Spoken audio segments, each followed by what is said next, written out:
There was once a fairy that was learning how to be a fairy godmother. Most magic and wonderful, she was the kindest and cleverest of all fairies. However, she was also a very ugly fairy, and no matter how much she showed her wonderful qualities, it seemed that everyone was determined to believe that the most important thing about a fairy was her beauty. In the fairy school, they ignored her, and every time she flew off on a mission to help a child or anyone else in trouble, before she could say a word, they were already screeching and yelling at her. "Ugly! Get out of here, weirdo!" Despite her being little, her magic was very powerful, and more than once, she had considered using it to make herself beautiful. But then she remembered what her mother had always told her. "My dear, you are what you are, warts and all. And never doubt that you are this way for a very special reason."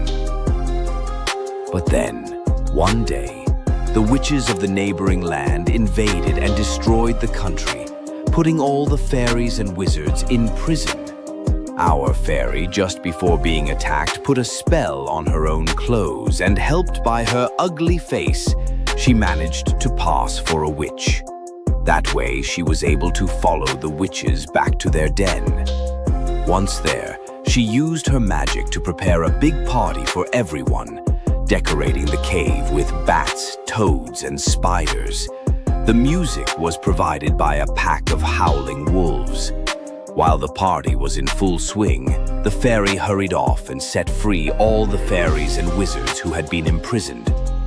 When all of them were free, they worked together on one big spell, which succeeded in trapping the witches inside the mountain for the next 100 years. And for the next 100 years and more, everyone remembered the great bravery and intelligence of the ugly fairy. And from that day on, no one in that land ever saw ugliness as a disgrace. Whenever someone ugly was born, people were filled with joy, knowing that for that new person, great things lay ahead.